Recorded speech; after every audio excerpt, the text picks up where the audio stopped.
இந்தியான்றது ரொம்பவே ஒரு டைவர்சிஃபையான நாடு. இங்கே வந்து different states, different language people நிறைய பேர் இருக்கும். பட் நம்ம எல்லாருமே காமனாக ஒரு விஷயம் இணைக்குது அப்படின்னா அது டீ தான். இந்த டீ பிஸ்னஸை ஐஐடி முடிச்ச 2 பேர் ஸ்டார்ட் பண்ணி இன்னைக்கு அந்த பிஸ்னஸோட வேல்யூ எவ்வளோன்னு பார்த்தீங்கன்னா $250 million. நம்ம அதுதான் இன்னைக்கு அவங்க எப்படி பண்ணாங்கன்னு பார்க்க போகிறோம். வாங்க பார்க்கலாம். நிதின் அண்ட் ராகவ் 2 நல்ல ஃப்ரெண்ட்ஸ் இருக்காங்க. 2 பேரும் ஒரு நாள் டின்னர் முடிச்சுட்டு போகிறாங்க. அப்போ நிதினுக்கு வந்து ஒரு நல்ல டீ குடிக்கணும்னு தோணுது. ஸோ நல்ல ஒரு டீ ஷாப்பை தேடி சுற்றிட்டு இருக்காங்க. பட் எங்கே தேடியுமே அவங்கள வந்து சாட்டிஸ்ஃபை பண்ணுற மாதிரி ஒரு நல்ல டீயே கிடைக்கல. ஸோ அப்போ தான் நிதினுக்கும் ராகவுக்கும் ஜஸ்ட் ஒரு ஐடியா வருது, நம்ம ஏன் ஒரு டீ பிஸ்னஸ் ஸ்டார்ட் பண்ணக்கூடாது அப்படின்னு.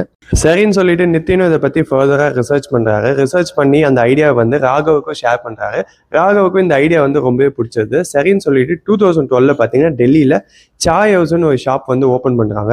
அப்போ இவங்க 2 பேருமே பார்த்தீங்கன்னா யூஎஸ் கன்சல்டிங் ஃபர்மில் ஒரு நல்ல ஜாப்ல இருந்தாங்க.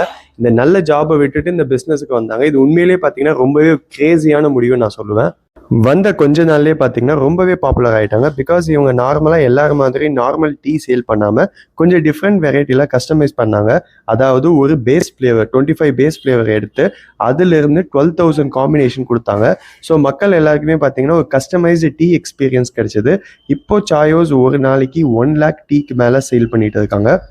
ஸோ இந்தியாவில் இப்போ இவங்க கிட்ட பார்த்தீங்கன்னா 200+ அவுட்லெட்ஸ் இருக்குது. ஸோ இது உண்மையிலேயே பார்த்தீங்கன்னா ரொம்ப பெரிய விஷயம். இவங்க கிட்டேருந்து நம்ம என்ன கற்றுக்கலாம் அப்படின்னா, ஒரு நார்மல் டீ ஷாப்புன்னு தான் நினைக்காம அந்த டீ ஷாப்பில் எவ்வளோ வெரைட்டிஸ் கொண்டு வர முடியுமோ அவ்வளோ வெரைட்டிஸ் கொண்டு வந்தாங்க. இப்போ நம்மளுமே வந்து எதாவது பிஸ்னஸ் ஸ்டார்ட் பண்ணோம் அப்படின்னா ஆல்ரெடி அந்த பிஸ்னஸ் இருக்குது, நம்ம போய் என்ன பண்ண போகிறோம்னு நினைக்காம அந்த பிஸ்னஸில் எவ்வளோ டிஃப்ரெண்ட்டாக எவ்வளோ யூனிக்காக நம்ம பண்ணுறோன்னு யோசித்தோம் அப்படின்னா கண்டிப்பாக நம்மளுக்கான ஸ்பேஸ் கிடைக்க தான் செய்யும். ஸோ இதுமாதிரி உங்கள் ஃப்ரெண்டோட நீங்களும் பிஸ்னஸ் ஸ்டார்ட் பண்ணுற ஐடியாவில் இருக்கீங்க அப்படின்னா உங்கள் ஃப்ரெண்டுக்கு இந்த வீடியோ மறக்காமல் ஷேர் பண்ணுங்கள். மறுபடியும் நல்ல வீடியோவில் பார்ப்போம். Thank you, by.